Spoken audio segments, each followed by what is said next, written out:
Welcome once again to your favorite sports blog, the one and only The Weather Report. I am yours truly, D-Ruck, aka The Weatherman, aka your favorite sportscaster's favorite blogger. Today, I'm gonna hit you with some of this knowledge, some facts, and some opinions that, like I always do, make it rain on you one more time. So without further ado, let's just jump right into it, shall we? Here we go. First topic. Remember a couple of weeks ago, well more like a couple of months ago at this point, at the beginning of the college football season, and I told all those Georgia Bulldog fans to calm down. At the time, they were calling for Marquez's head. Yo, it was time for him to go. He had overstayed his welcome. He had lost his touch. Blah, blah, blah, blah, blah.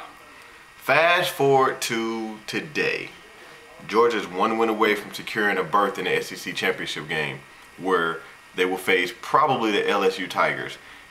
Is Mark Richt really that bad of a coach? I mean, most schools are killed for a berth in their conference championship game, and he's going to do it yet again. So I'm going to take this opportunity to pat myself on the back, because once again, the weatherman put the facts on you. I made it rain, let you know that, hey, calm down. Yeah, they started the season 0-2, but I always believed that they would rebound. I never had any faith in South Carolina, which is, let's be realistic, their only competition in the SEC in their division.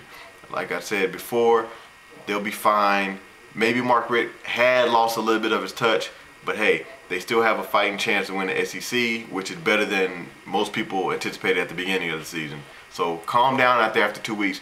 Don't, start tripping and calling for coaches to be fired after a couple of weeks. Let the season play out. Let the coaches right the ship and then see where they are.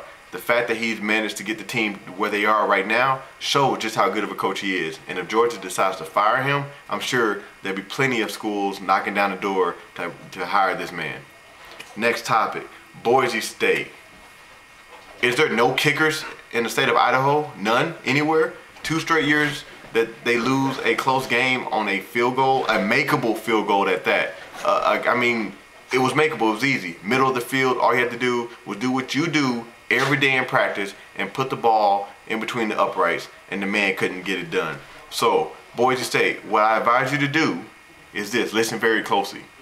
Recruit out of state if you have to, but find a kicker who can make kicks when the pressure is on, all right? It's easy to make kicks when you're blowing the team out 42, 49 to 7, all right? But when the pressure is on, you need somebody who's going to deliver and going to keep you, more importantly, in the BCS title hunt, because you as the underdog, Boise State, you need all the help you can get. Once again, you've blown the opportunity to show the world that the Davids can play with the Goliaths. So better luck next year. I'll be rooting for you again. Stop screwing up. Next up, I don't know about you guys, but I know what I did Saturday night. I watched Fight Night. It was Fight Night in the house. I had the UFC on one end. I had Manny-Pacquiao and Manuel Marquez on the other. I watched both fights. Whew. On first thought, I thought Pacquiao got it handed to him. I thought Marquez was robbed. But what I did was I went back. Through. I watched every round of the fight, and I came to a slightly different conclusion. I have no problem with Pacquiao winning because Marquez could have won that fight as well by the same scores. However, I believe one judge had it 116, 112 for Pacquiao. Where was that judge? What fight was he watching? I don't know. That judge need to really have his credentials checked because it was not that far off. 114, 114, yeah, I can see that. 115, 113, yeah, I can see that as well. Either way, I can see it going either or for either fighter. However, pause for dramatic effect. There is no way that one of those fighters won 4 or 5 more rounds than the other. Complete disgrace of judgedom, if that's even a word, on that judge. Get that person out of here. I also heard earlier today one Skip Bayless say that all Manny Pacquiao is doing is luring Floyd Mayweather into a fight. Nonsense. Skip Bayless, I don't know if you'll ever see this. I hope you do. I would love to challenge you one day on the set of ESPN First Take. I won't even come with any notes. I'll just show up. I'll get Uncle Sam to give me some leave. I'll show up and I'll show you just how ridiculous and asinine your opinions are, because that right there is a single most retarded, excuse the use of that word, not to offend anybody, but it's the most ridiculous, just use that word, it sounds better, more PC. It's the most ridiculous line of thought I've ever heard of in my entire life when it comes to boxing. All right, Manny Pacquiao isn't luring anyone. All right, he just fought a fighter who has his number, who should have beat him 3 times, realistically. All right, Manny Pacquiao won that fight Saturday night because he kept the pressure on, and Marquez kind of backed up a little bit. If Marquez comes out in those last 2 or 3 rounds with the same dominance and same pressure that he put on Pacquiao at the beginning of the fight, we're sitting here talking about Marquez pulling one of the greatest upsets in boxing history. Instead, we're talking about Pacquiao going to end up facing Marquez again because, truth be told, the man probably deserves a 4th fight with Pacquiao. Whether or not he decides to take it because he's being robbed at least twice, it's up to him. But Pacquiao cannot fight Mayweather next. He can't do it. He has an obvious weakness. He has trouble with counterpunchers, and Mayweather's the best counterpuncher in the game, hands down, bar none. Show me somebody who's not, and I'll show you you're lying. All right, Mayweather is the best pound for pound counterpuncher. I'm not gonna say he's the best pound for pound fighter because 1, that mythical title is ridiculous. 2, until Mayweather and Pacquiao gets in the ring, we can argue until we're blue in the face. But Pacquiao, if he's smart, will face Marquez once again, fix his holes, and then try to take on Mayweather once that hole is fixed. If not, Mayweather's gonna eat him for lunch, just like Marquez almost did. Next topic up, I told you I watched both fights. Dos Santos, my hat's off to the man. I had a feeling he was gonna win. You can't stand up with the man. His punching ability, his striking ability is out of this world. He might be the best striker in the heavyweight division. All right, Cain Velasquez is a hell of a wrestler. All right, he should have took that fight down to the mat as soon as he could. He didn't. He paid the price. Got hit with an overhand right. Lights out. All right, Dos Santos, you the man. All right, we'll see who he fights next. You got Overeem and Lesnar coming up December 30th. Yo, that could be a toss-up. We'll see if Lesnar's ready for that. We'll see if Overeem is worth the hype. But Dos Santos is a dangerous man. That's a bad man. Do not stand up with that man, especially if you're Lesnar. You can't stand up with anybody, it seems like. You can't take punches. Next up, the deal Matt Kemp just signed with the LA Dodgers. 8 years, $160 million extension. Great deal for both parties. A great deal for Matt Kemp because it recognizes him as one of the game's top young stars, as well as giving him security, which all athletes want and desire. It's a great deal for the LA Dodgers more because they're up for sale right now. That deal makes them more marketable to a potential buyer.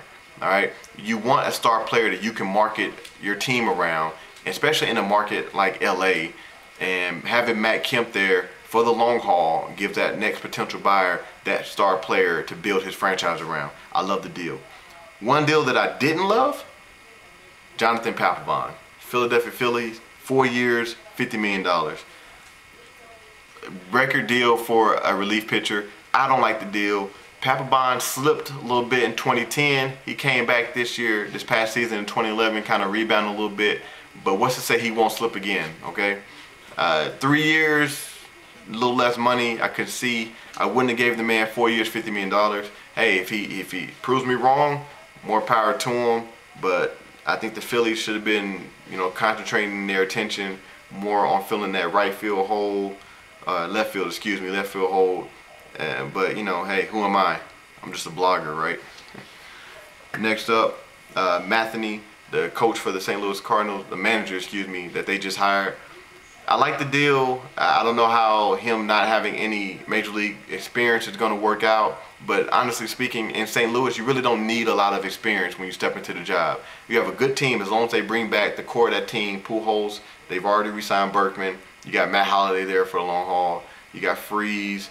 You got a nice, and you also got Carpenter and Wainwright on the pitching staff. You got a nice nucleus, so you'll be fine. All you got to do is fill up the lineup card the right way. Nobody's going to be Tony La Russa, all right? That man was a genius. However, I like the hire.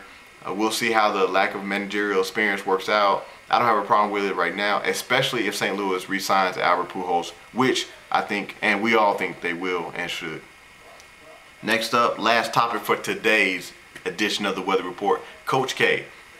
Yo, I'm a huge Duke Blue Devil fan when it comes to basketball. Huge, all right? I've heard people say he's the best coach of all time. Numbers don't lie. blah, blah, blah, blah, blah. Look, the one thing about numbers is this. You can manipulate a number to make it say whatever it is that you want and need it to say at that point in time. Case in point, Coach K he's on the verge of setting the record for most wins ever by a head coach. Great number, but to me it does not make him the best ever. Put these two numbers at you. You got one guy who coached for 37 years, won 76% of their games, 4 titles.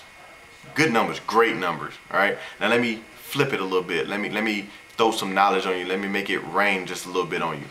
29-year head coach, winning 80% of his games, winning 10 titles. All right. Now, if you want to do the math, carry the 1, add 3, subtract 5. If you do the average, 29 years, the number of wins the guy had, about 640-ish, blah, blah, blah, blah, blah. And you come up to the average of about 23, 24 wins a season, give or take. So I'm doing it all in my head right now. You average that out over the remaining years that he would need to coach to 37 years like the Coach A would do. That would leave him at 847 wins. Still short of Coach K's number. However, I think the name of the game is all about winning titles. You know, Michael Jordan didn't play the game to get wins. I mean, remember back when the Chicago Bulls went 72-10, what was their motto? 72-10 doesn't mean a thing without the ring, all right? 10 titles to 4 titles makes that man the better coach. And of course, the 10 titles was the legendary John Wooden, all right? I'm gonna leave you with this when it comes to the greatest college head coach of all time. There's a reason why John Wooden wrote books, and every coach that has ever coached in college basketball, damn near, has read all those books that he wrote. All right, there's a reason why the things he says are gospel in the coaching community. That's all I got to say about that. All right, thank you for tuning in today. Once again, for allowing me to make it rain on you. I appreciate the support. Twitter, as always, Weatherman Ruck. Facebook, you can find me. I'm not hard to find. Skip Bayless, I'm watching you. Come find me, Skip Bayless. I'm gonna find you. I'm gonna be on ESPN one of these days, and I'm gonna shut you down on national TV. I want to do it live so everybody can see it because your views are ridiculous. Watch me next time where I actually delve into the NFL. You guys know how I do. I talk about the NFL on Tuesdays and Wednesdays. Watch me next time. I'm out.